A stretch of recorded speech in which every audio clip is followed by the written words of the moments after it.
नमस्कार मित्रमंडळींनो, आजच्या व्हिडिओमध्ये आपण 13 जुलै 2026 पर्यंत संजय गांधी निराधार अनुदान योजना संदर्भातील सर्वात महत्त्वाचे आणि ताजे अपडेट जाणून घेणार आहोत। आजच्या व्हिडिओमध्ये जुलै महिन्याचा हप्ता, 1500 अनुदान आणि डीबीटी अपडेट, तसेच नवीन अर्ज, लाभार्थी पडताळणी आणि सरकारच्या ज्या महत्त्वाच्या सूचना आहेत याबद्दल सविस्तर माहिती आपण पाहणार आहोत, म्हणून व्हिडिओ तुम्ही शेवटपर्यंत नक्की बघा।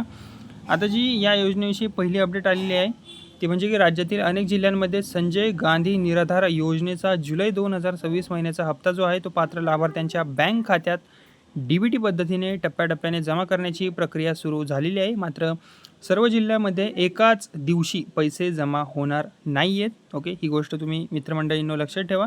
जिल्ह्यानुसार निधी उपलब्ध होताच लाभार्थ्यांच्या खात्यात रक्कम जमा केली जात आहे, त्यामुळे काहींना हप्ता आधी मिळू शकतो तर काहींना थोडा उशिराने मिळू शकतो। ओके, आता जी दुसरी अपडेट आहे ती म्हणजेच की लाभार्थ्यांसाठी आणखीन एक महत्त्वाची अपडेट आहे। 13 जुलै 2026 पर्यंत संजय गांधी निराधार योजनेअंतर्गत दरमहा 1500 रुपये आर्थिक सहाय्य पूर्वीप्रमाणेच सध्या सुरू आहे। या रकमेमध्ये वाढ करण्याबाबत राज्य सरकारने कोणताही नवीन अधिकृत शासन निर्णय GR जारी केलेला नाही आहे, त्यामुळे सोशल मीडियावर फिरणाऱ्या अफवांवर तुम्ही विश्वास काही ठेवू नका। ओके, तसेच तिसरी जी अपडेट आहे ती म्हणजेच की सामाजिक न्याय विभागाने लाभार्थ्यांना महत्त्वाचे आवाहन केलेले आहे। तुमचे आधार कार्ड, बँक खाते, डीबीटी लिंकिंग आणि इतर आवश्यक कागदपत्रे तुमची योग्य आहेत का हे तुम्ही नक्की तपासा। यामध्ये काही त्रुटी असल्यास हप्ता तुमचा जमा होण्यास विलंब होऊ शकतो।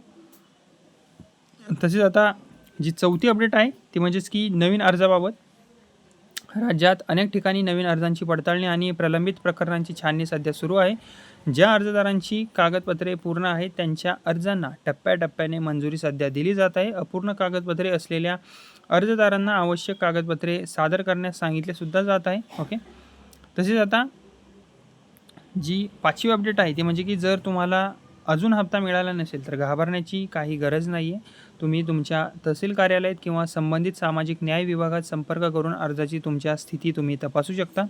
तसेच बँक आणि डीबीटी तपशिले एकदा तुम्ही पडताळून घ्या। ओके, आणि लाभार्थ्यांसाठी एक महत्त्वाचा सल्ला आहे, जर तुम्ही या योजनेचे लाभार्थी असाल तर आधार क्रमांक तुमचा अपडेट ठेवा। ओके, अद्ययावत ठेवा, बँक खाते सक्रिय ठेवा। ओके, डीबीटी जी लिंकिंग आहे ती पूर्ण असल्याची तुमची खात्री करा। ओके, आधार क्रमांकाबाबत सांगायचं झालं तर आधार क्रमांक आणि बँक खाते ओके ते लिंक असलं पाहिजे तुमचं। ओके, तसेच आवश्यक कागदपत्रे तुमची वेळेत सादर करा। मोबाईल क्रमांक अद्ययावत ठेवा जेणेकरून विभागाकडून येणारे संदेश तुम्हाला मिळत राहतील। ओके, तर मित्रमंडळींनो 13 जुलै 2026 पर्यंत संजय गांधी निराधार अनुदान योजना संदर्भातील हे सर्व महत्त्वाचे अपडेट्स होते।